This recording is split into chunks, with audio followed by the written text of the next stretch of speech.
to strike the count on Taylor. Reyes fires, swinging a drive, deep left field. This is way back. Walk the ball. Let's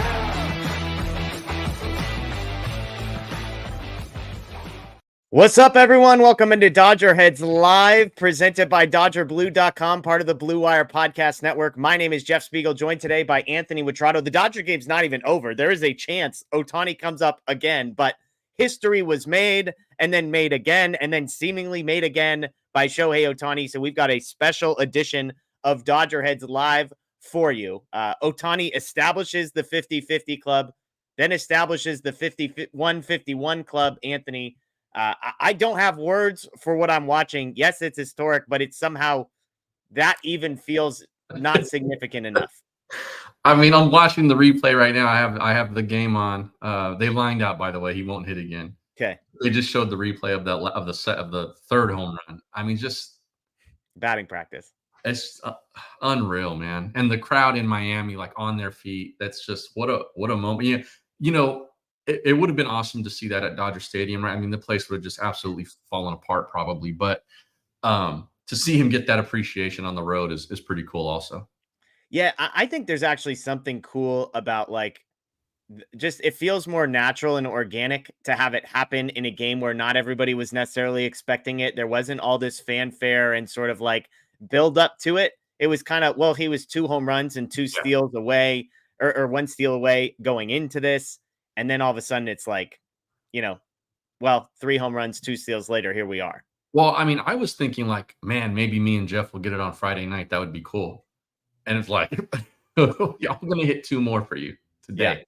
Yeah. 51-51 was established on the same day. 49-49 and 50-50 were all established. Again, thanks to everybody joining us live here on Facebook, on YouTube, on Twitter. By the way, there will be another live mailbag show with Blake and with Scott tonight, breaking down more of the Ohtani stuff. They'll have post-game press conference content, as well as the Dodgers, in theory, holding on to a 20-3 lead and clinching the playoff spot tonight as well. But we're here just to focus on this man and this moment. Anthony, I joked that there was no chance Ohtani was going to get to 50-50 on a night where he was like 1 for 5 with 3 strikeouts. When it's like, whenever it's a big home run, it's like, oh yeah, it's a walk-off grand slam, by the way. It's not just a walk-off, it's a walk-off grand slam. Well, how about Ohtani establishing the 50-50 club on a night in which he was 6 for 6 with 3 homers, 2 doubles, 10 RBIs, 2 stolen bases. It's a franchise record for home runs in a season. It's a franchise record for RBIs in a game. 6 hits, I believe, ties the franchise record for most hits in a game. And then, oh, by the way, establishes 3 more clubs that have never been created all at one time on a day game in Miami, Anthony. Absolutely incredible. 3 points I want to make. 1, this might be, I've been really trying to think about this. This might be the greatest game that I've at least ever watched from an offensive standpoint. And I've covered a couple of, I think I've said it before. I've been lucky enough to cover 2 World Series games where a player hit 3 home runs. Pujols did it and Pablo Sandoval did it. Those were absolutely crazy moments. But like just a single stat line from an offensive player. Yeah. I can't remember if I've ever seen something better than this. At least one that I watched with my eyes, whether it was in person or on TV. That's my first point. Second point. Let's just stop the Francisco Lindor stuff for MVP. I know the New York guys want to push it hard, and John Heyman even made up a West Coast bias narrative, which is just completely ridiculous. That's my second point. That's the Francisco Lindor stuff's dead. He'll finish second, and he's deserving, and that's fantastic. His season is absolutely not better than this one. Third point, which also the New York guys have brought up, and I think our buddy Bob Nightingale did also. Stop comparing last year's 40-70 season by Ronald Acuna to this 50-50 season for 2 reasons. One, Acuna's season was absolutely incredible on its own. Yeah. Fantastic season. He deserved the MVP. We don't even know where Shohei's going to finish numbers-wise here. Let's say he hits a couple of more homers. Let's say he gets 2 or 3 more steals, and it looks something like 54, 55, maybe 55, 55. Who knows? this doesn't hold that season by Acuna doesn't hold a candle to this one, considering the only thing that he really had when you take these two numbers, those 70 stolen bases, let's say Ohtani finishes with 53. Yeah. Are not worth the Home run gap in home runs. Yeah. They're just not. From a statistical standpoint, they are absolutely not. Also, Ohtani stole the bases at a much higher success rate than Acuna did. Yeah, I'm glad you said that. He has 51 steals. He's only been caught 4 times. And my brother was pointing this out. He was pointing out just some of the math behind how that compares to some of these other guys. And it's Acuna last year had 73 steals. He was caught stealing 14 times. Elly De La Cruz, for context, this year has 64 steals and has been caught 16 times. So this is a guy that everybody knows he's chasing the stolen base mark. And yet he is now 51 for 55 on stolen base attempts, and a number of those at third base, by the way, as well. So I don't mean to interrupt you, but to that point, the conversion rate of stolen bases is insane. Yeah, and I'll finish with this. I heard it on the I think I was listening to the TV and radio broadcast. I don't remember which one said this, but for his number of stolen bases, I want to say his stolen base rate or either the stolen, this might be wrong, but either the stolen base success rate or the number of times he's gotten caught for the amount of steals he had is like the third best in Major League Baseball history. One of them was Jacoby Ellsbury, and then the next one was like in like 1919 or something like that. Yeah, it's crazy. Just truly historic season. Yeah, some more stats, and Sarah Langs is responsible for some of these. She tweeted out earlier in the game, Ohtani is the first player with 5 hits, multiple home runs, and multiple steals in a game since at least 1901. She said, oh, by the way, he just did that to get to 50-50. She said, before today, no Major League Baseball player had even had multiple home runs and stolen bases in a game since August 23rd of 2020. That was Mookie Betts. Only time the Dodgers have done it since 1901 is those two guys. She continues to add the first game in Major League history with 3 home runs and 2 stolen bases in the same game belongs to Shohei Ohtani. So, just to give you some context, there was, I'm not positive about this one, but 6 hits, 3 home runs, 10 RBIs, the doubles, the steals, that combination, I don't think I need to announce to anybody, has never been done before. I mean, again, if he had gone 6 for 6, it would be incredible. If he had 3 home runs, it would be incredible. If he had 2 doubles and 2 steals, it'd be incredible. If he had 10 RBIs, it'd be incredible. He did all of these things in one game. Dodger Blue helping us out there. 6 hits the first time Ohtani has done that. I mean, everything about this game, Anthony. All-star players don't have weeks that look like his line today. Yeah, absolutely. Absolutely. It's crazy, crazy stuff from Shohei Ohtani. So kudos to him. 17 total bases in the night. And then if you add the steals in there as well, it continues. So he creates the 49, 50-50, and 51-51 club all in one night. Let's get to a few super chats. We appreciate everybody joining us live on Facebook, on YouTube, on Twitter. Jeff says, thanks for doing what you do, fellas. This has been a hell of a ride. Could not agree more. Ohtani out of nowhere, seemingly tonight, making that possible. J Riff, appreciate the coverage as always, guys. Ohtani is inhuman. Can't wait to see him have a chance to play in the playoffs. Lucas and Sadie show, watched it all on a flight. Ohtani made me cheer, laugh, and cry. I believe it. And then Hawaiian Kara sending flowers to this dynamic duo. We appreciate all of that. I was texting, I was trying to get a special guest on the show to join us. That would be Steven Nelson. He is unavailable to come on, but his response was Ohtani is a sicko, which I think is an appropriate. That was at 50-50, by the way. That was before he hit the ball that basically touched the back of the top deck at the Marlins Stadium. So again, Anthony, one thing I find so funny about this, it's a Thursday day game in Miami, and nobody's expecting magic in this context. You're hoping for a win to get out of there and then come home and see what happens. Yeah. And then Ohtani puts up, again, arguably the greatest offensive day in Major League history. Yeah, I mean, these sometimes feel like, they call them getaway days, but like for some of the guys, they're almost like throwaway days. Yeah. You know what I mean? And he's been so consistent for most of the year that they're not that for him. But like to see this was just obviously unexpected. You don't expect a guy to put up a line like that, no matter who he is. But just to, like you said, the 40-40 was the walk-off grand slam. And then to get to 50-50 this way, I mean, speechless. Really, really, like seriously, like I don't think statistically it's the greatest season ever, if I'm remembering correctly. Like, you can say what you want about this, but I think Barry Bonds had some, Bonds had some stupid numbers. Yeah, just absolutely next world seasons. But for what we're seeing and for recent memory, and probably in this generation of baseball players, the guy is comic book good. Yeah. Yeah. I was almost like, and don't forget that this guy next year is probably going to be one of the 10 best pitchers in Major League Baseball as well. Like, he just did something that, and I said this when they signed him, you could make the case if they gave him that contract and all he ever did was hit, it would probably be worth it.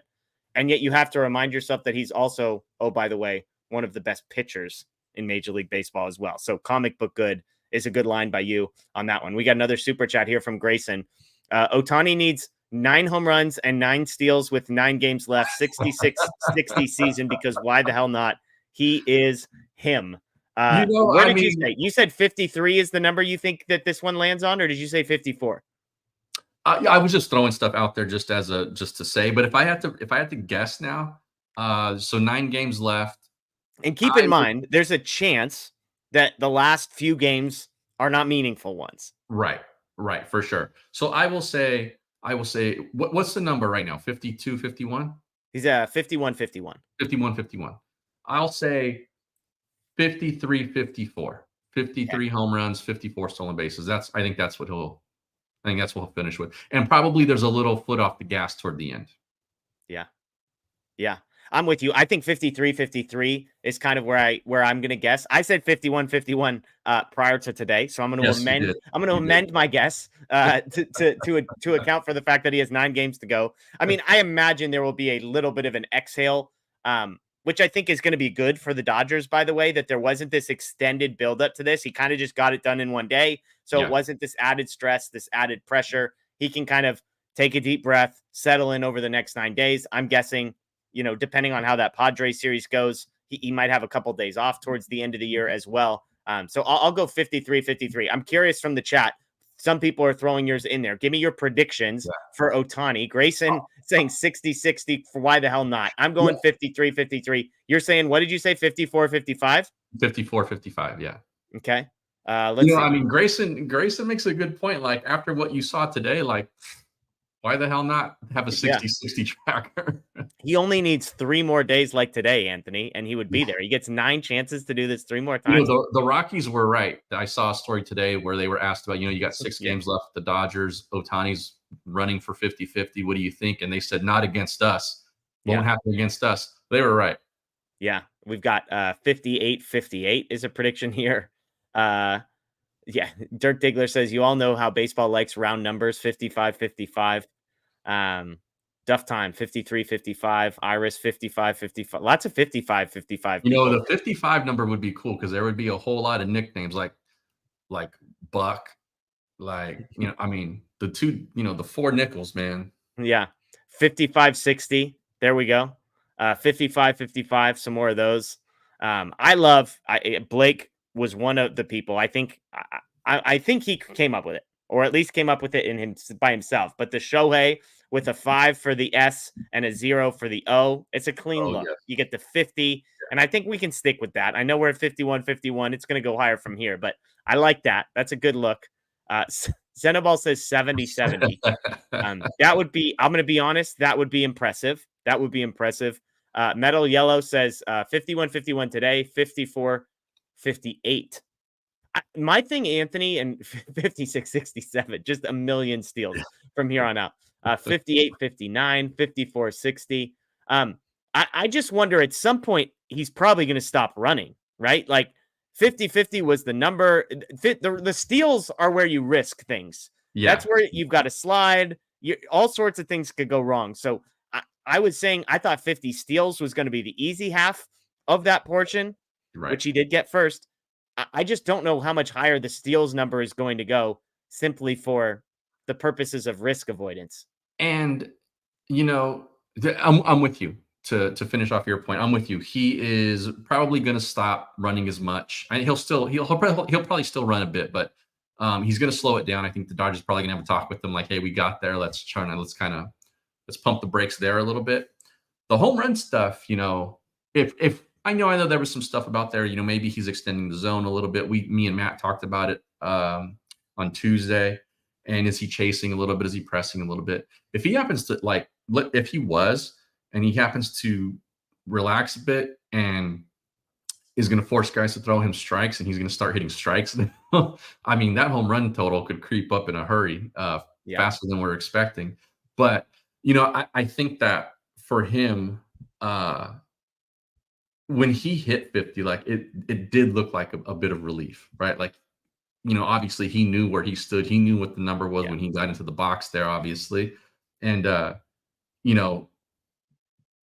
they're talking to him now, but you wonder what that feeling is like for him. One, to accomplish it, but also to be done with that accomplishment and then going forward. Because this is his first postseason. For as good as this guy's been, he's never played in the playoffs. Yeah. And again, I do think it's not insignificant that he was able to go all the way from 49 to 51 in one game. Because just imagine if he left today at 49-50. It would be nonstop cut-ins from ESPN and a barrage of questions. And I know he's used to it. That's the normal Ohtani experience. But this would be gasoline dumped on whatever normal was. And the fire would just burn brighter. And I'm not saying he couldn't have handled it. But talk to anybody that's chasing something, a record, a win streak, a home run streak. It weighs on you. So the fact that Ohtani was able to cruise through that in one day, I think is not insignificant for the Dodgers to this. I mean, because again, nobody's going to make that big of a deal of any number now that he's at 50-50. Maybe 55-55, but 50-50 was the big round one. That was the number there were going to be live cut-ins to and big questions about. And so everything on top of this is gravy. And so I'm just grateful that he was able to get through that. Unscathed, I guess, is and just sort of avoiding all of the drama that might have added pressure and added weight that then could have potentially had some implications in the next couple of weeks. For sure. I don't know what MLB Network or ESPN might have looked like today. Once he got to 49 and once he had the 50 steals, I wasn't watching there, but one thing that will be cool, we don't get to see what the stadium would have looked like if he had hit 50 there. But one thing we will see tomorrow is the standing ovation when he comes up and leads off in the bottom of the first. That's probably going to be pretty special. Let's hope we don't have an ump show back behind the plate that's ready to call some pitch clock violations. Some dude somewhere. Hey, buddy, take out the brush and wipe off the plate for a couple of minutes, all right? Let the people have their moment there. Speaking of that, by the way, we have another super chat. Ravens Moreland. Did the Marlins want this for Ohtani in order to get some relevance on the season? Look, I had people texting me, the Marlins don't deserve to have this happen in their stadium, but I'm going to say this. Kudos to Skip Schumacher and the Marlins for pitching to him, because he came up for a chance to hit 50-50 with runners on second and third, and they could have walked him. They could have been, hey, not in our building, this Colorado Rockies nonsense, which we can get to here in a moment. But they cut to Schumacher. I don't know if it was directly related to that question or not, but they caught him saying F that. And again, I don't know what was being said to him or asked to him, but they caught him clearly saying F that. And kudos to him. And kudos to the Marlins pitcher. He got ahead 0-2. He threw a good breaking ball inside, got a fastball up above the zone, and then Ohtani took one to the opposite field. But I do want to say kudos to the Marlins for not being cowards about this whole thing. Schumacher seems like kind of an old school type of dude too. 100%. Maybe he was auditioning for his future bosses, according to some people on the chat and on Twitter. But I will say this, given the lead, given the circumstances, if Schumacher would have put up 4 and put Ohtani on there, that would have been some chicken poop stuff. He would have heard it from the crowd too, the mostly Dodgers crowd, but he would have heard it from the Marlins fans too. Yeah. And to deprive it, at least the 300 fans that were there of possibly seeing history, that would have been pretty bad. And In a close game, maybe. Hey, Yeah. maybe. Oh, 100%. If that bases loaded situation was something that moved the needle and they could have won the game, fine. Like, I wouldn't have even complained because teams have done that when he's not chasing anything. And when a guy's on the heater that Ohtani's on, even more so. But And in we just saw the Garrett score being Cole. that would have made it worse. Right. And we just saw Garrett Cole, one of the best pitchers in the American League, walk Rafael Devers with the bases loaded in a Yankees-Red Sox game. Oh, bases empty, right? Oh, were they empty? Yeah, I think it was just empty. He just walked him because he didn't want to face him, and then he came. I believe it definitely wasn't like a situation where you intentionally walk someone, but Was that what it was? Was it like leading off the inning or something like that? something like that. Yeah, okay. And then of course he gave up 1 million runs. Yeah. But yeah, like the chat is saying, like you said, respect to Schumacher for giving him the opportunity there. Yeah, absolutely. Absolutely. We're going to wait to see if we get some post-game quotes by the way. It seems like the lip readers out there and somebody in the chat had it in here. I'll see if I can well, there's a bad word in there, so I won't put it up. But basically the quote, the lip reading on Schumacher when Ohtani came up is F that. Too much respect for this guy for that blank to happen. So there you go. I've got too much respect for Ohtani to not pitch to him. So good stuff there from Skip Schumacher. Tim G with the super chat. Just amazed. Most RBIs in a game by a Dodger too. Yes. First Dodger ever with 10 RBIs. Again, I believe he's the second or third, maybe the third Dodger to have 6 hits in a game. Obviously, plenty of guys have had 3. Some have had 4 home runs in a game, but 10 RBIs, 6 hits, either set or tie the Dodgers record. Obviously, 50 home runs is now a Dodgers record, now 51. And then, of course, all of the milestones that were hit in there as well. And then 300 GJW. Glad he got it all over with. Props to Skip for pitching to him. To quote him, F that. So again, the quote was too much respect for this guy to let that blank happen. So kudos to Skip Schumacher. And I do want to talk briefly, and this is going to be something I'm sure the chat it will love. The Rockies were quoted before this series as basically not going to happen on our watch was their response to Ohtani. I want to reiterate, this was the Rockies that said this. This wasn't a real organization. This wasn't a serious major league franchise. It was literally the Colorado Rockies that were talking smack about it. And I don't know. It's just a comical organization. I mean, let's say he was stuck on 49. Like, what are you going to do to stop him? Because your pitching's not good enough. Are you just going to walk him every time? Like, yeah, I mean, look, would you put it past them? Would you have put it past them? I don't think the Rockies as an organization are that petty. It ain't happening against us, by the way. That was the quote from one Rockies player. It ain't happening against us. So I guess he was right. Anonymous player was right. Is Bud Black their manager? I don't even know who their manager is. I think so. We should. This is bad. We should. Yeah, Bud Black. You're right. Okay. Yeah. There's no way he would have done that. Bud Black would not have done that. Yeah, that's true. Old school guy. But hey, again, maybe I shouldn't be talking crap about the Rockies because they were right. It ain't happening against us. It's true. Good. 50-50, 51-51 didn't happen against you. 55-55 might. Good quote here on Twitter from Maury Brown, who is my colleague at Forbes. He says, unlike other sports, baseball's design doesn't allow for one player to completely control the game's outcome. Just ask Mike Trout. That's why Major League Baseball is about brands and less about stars. For all that is good, Shohei Ohtani needs to be in the biggest spotlight. Make it so. And I have said this for years, and I've written columns about it at different places I've worked. Major League Baseball does an absolutely pitiful, horrendous job at promoting its stars.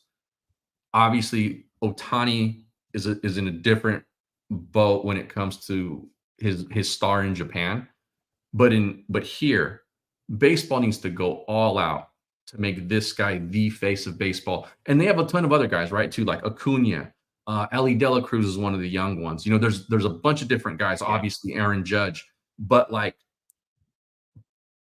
put this guy. And you know what? If you want to take a handful of them and just do that, but promote your stars better.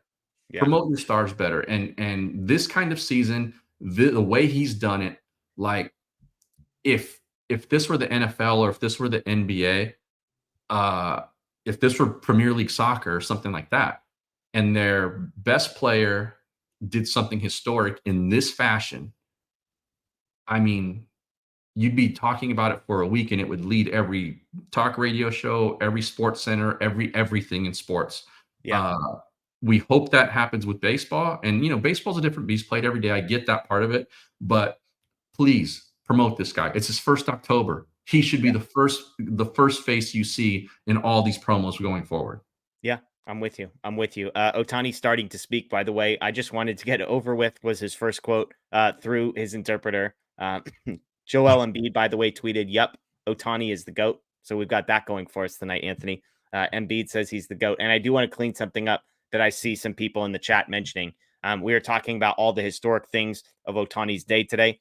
When Sean Green got 6 hits, he had 4 home runs. So you could make a case this wasn't the greatest offensive day in Dodgers history, given that statistic. Sean Green, 19 total bases is the major league record. Ohtani is now tied for 4th. 2 players had 18. Ohtani now in a group that's tied with 17 total bases in a game. So it is worth pointing that out. Dave Roberts, message to the clubhouse. This from the Dodger Blue 1958 Twitter account. Quote, "The talent in this room is the floor. The character in the fight is the ceiling for all of us. So guys, we've got to count on each other to fight and show the character that we all believe we have. And we know who we are to win that last game in October." Referencing, of course, not only Ohtani's day, but small detail in this whole thing. The Dodgers clinched a trip to the postseason for the millionth year in a row, which is a big deal. And of course, winning the division is making the postseason is the floor, the definition of the floor. It might not even be satisfying if they don't win the division. But it's crazy, crazy stuff. And Ohtani just continues to make history there.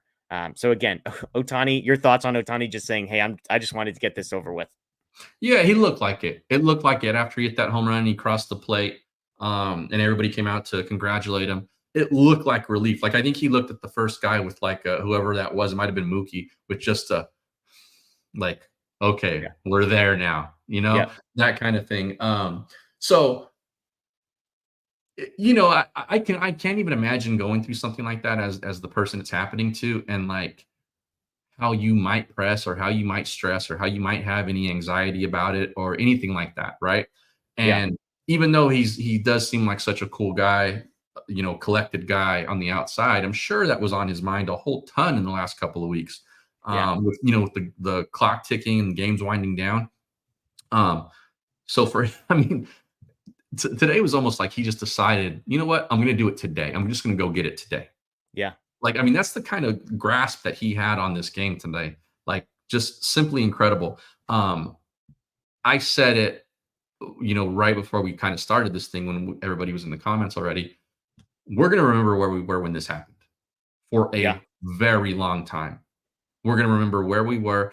It's, I'm sure probably not as many people got to see it as, if this would have been a night game or something like that. But I missed the first home run. I missed the first, basically the first Ohtani at bat I saw in this game was his second home run. Because all of a sudden my texts are flooding. I'm home from work. My kids are watching who knows what. And I'm like, "Hey, y'all, timeout from Bluey or whatever we got going on the TV here." And they're like, "What's going on?" I'm like, no. This guy's about to hit a home run, 50-50. And they're just like, my 10-year-old, 8-year-old, and 3-year-old are like, "Huh? Okay, we're going upstairs to play with Legos." I'm like, "Great. Dad needs some peace and quiet to appreciate history." He hits it. I'm like, "Oh my goodness." Boom, text. We're doing the live. And then I'm like, "Oh my gosh, he's going to come up against a position player." And the position player thing is is there going to be enough on it? These guys are just throwing lob balls, but it's okay, you got to supply all the power. No shortage of power on that one. I don't know what the official distance was. I know the first one was 435, first one was 435. Second one, not a cheapie, but opposite. And then top deck, 4 rows from the top off of, a position player. Right. Crazy, crazy stuff from Shohei Ohtani. The ball he hit the other way too was a really good encapsulation of it just showed the one he hit off the position player. It's comical. Yeah. Comical how good that was. But the one he hit the other way, I thought was just kind of an encapsulation of like how good this guy really is and how much power this guy actually has. He sort of back-footed that a little bit and caught all of it, but hit it kind of low, and it just with so much force though that it got over, and it was just like, man, I'm glad that he's come over at a time where like we really have our focus on this club, because this kind of season that he's putting up really deserves all the attention we're giving it at the very least.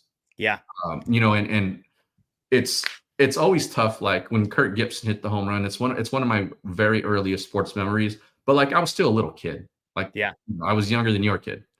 Yeah. And so to see this now as like a grown person, a grown fan who's seen a lot of baseball and knows how to appreciate certain things and put things in context. I'm really glad he's doing it at this point in my life for selfish reasons, because it's something I'll know that I'll always appreciate. And like I said, we're going to remember, I think everybody in this chat, you and I, everyone at Dodger Blue is going to remember what this felt like today. Yeah. Yeah, absolutely. Absolutely. Look, I kept harping on it. Nobody had ever had 43 and 43. Like, just put this in context. He is at 51 and 51 with 9 games to go. Like, he is 20%. He has 20% more homers and more steals than have ever been had in Major League history. He's not beating this record by 1 or 2. He's by 8, and he's not done yet with 9 games to go. It's an insane statistic. Thank you to everyone, by the way, on Facebook, on YouTube, on Twitter, joining us live. If you are on YouTube, please go ahead and smash the thumbs up button. We'd greatly appreciate that. If you're not already subscribed to our channel, please do that as well. Ring the notification bell, and anytime we do a live show like this one, or if you missed it, there will be another live show tonight, I believe around 9 p.m. Scott Gearman and Blake Williams will be right on here doing a mailbag, talking Dodgers clinching the playoffs. Of course, Ohtani 51-51 with some more post-game coverage as well. So make sure you check that out. Tony Reale, who is the host of Around the Horn, just tweeted, is 6 for 6 with 3 home runs, 10 RBIs, and 2 stolen bases to invent the 50-50 and 51-51 clubs, the greatest baseball day ever. The choices are yes or close, but no. I don't know enough about history to pronounce something like this. Sure. So I will hedge my bets by saying I don't know what, like, yes, Sean Green was 6 for 6 with 4 home runs in a day. That is a singular better day. But Ohtani basically did that. Didn't have 4 home runs, but he had 2 doubles and 2 steals as well, while also making Major League history at the same time, which I think surpasses the 19 total bases of Sean Green. So for me, without knowing the scope of Major League history, it's hard to say that this isn't at least on the Mount Rushmore of greatest days ever. I think certain things like context matters in these conversations, because if you're going just straight up numbers, then no. But like context matters too. Yeah. And I think I've talked about it before. The new contract, all the expectations, the stuff he's gone through this season alone, in his personal life. Yeah. New organization, you're supposed to win the World Series or it's a failure. You're supposed to have an MVP season or else the contract's a bust in year 1. All of that stuff. And he's the first player to go 50-50, and he does it in this way. All that context matters. And then Jeff Passan has a tweet. Yep. That's 17 total bases, not the record. Sean Green 19, Joe Adcock had 18. But of the players to have 17 in a game, Shohei is the first player to do it without hitting 4 home runs in that game. He's also the only one to steal a base in that game. He stole 2. Yeah. And obviously, he's the only one that when he did it, it capped a 50-50 season. Yeah. So, I've been thinking hard about this since it happened. Obviously, just straight black and white numbers, no.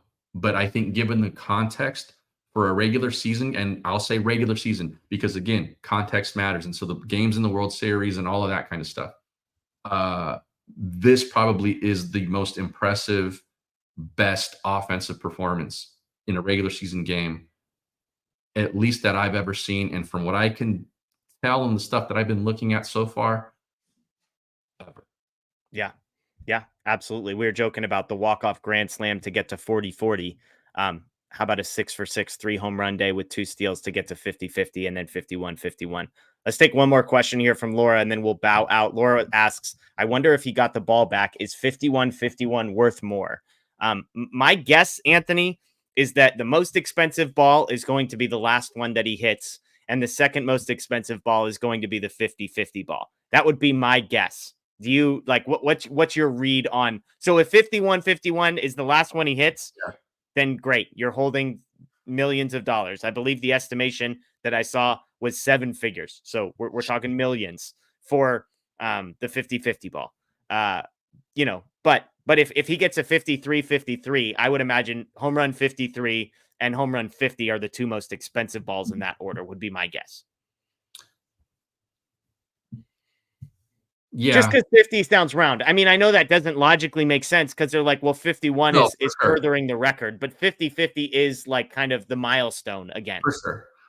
I don't know if these balls got sold, but it would be interesting to go back and look at Barry Bonds from when he passed like single season record, which at that point had been sort of watered down because I think McGwire and Sosa had both done it. They had both surpassed Maris by that point. Yeah. But like the one that broke Hank Aaron's record and then the one that he finished with, like that'd be interesting to see if those balls ever sold and what got a higher price tag. Yeah. And yes, I see someone asking, did they authenticate the balls? If you were watching the game, first Ohtani said he noticed they started putting stickers on baseballs early in the game. But it was funny because once he got to 50-50, and maybe after 51-51, I think it was after 51-51, but Joe Davis joked that Ohtani might not be wearing any clothes because all of a sudden they cut to the dugout and there's an entire pile of his clothes, his jersey, his guard, his cleats, all of it that was getting stickered and authenticated. And so, yes, everything has been authenticated from this game, and crazy, crazy stuff there. So, all right, folks. That's going to do it for us. Again, thank you to everybody that hopped in live for us. We figured we'd have a good crowd, almost 3,000 people in here across the 3 platforms. So thank you for joining us. Again, please, please, please come back tonight. Scott and Blake have a live show at 9 o'clock. It should be a fun one, talking all this and more Dodger storylines, more follow-up quotes from Dave Roberts, from Shohei Ohtani, and others, I assume, as well. If you are new here, again, please subscribe. Ring the notification bell. You can find Anthony at Witrado on Twitter. You can find me at Jeff Spiegel. If you're a podcast person, Apple, Spotify, Google, search for the DodgerHeads podcast. Give us a follow, a rate, and a review. We'd greatly appreciate it. Enjoy the rest of your day, night, afternoon, everyone. Shohei Ohtani, 51-51. Go Dodgers.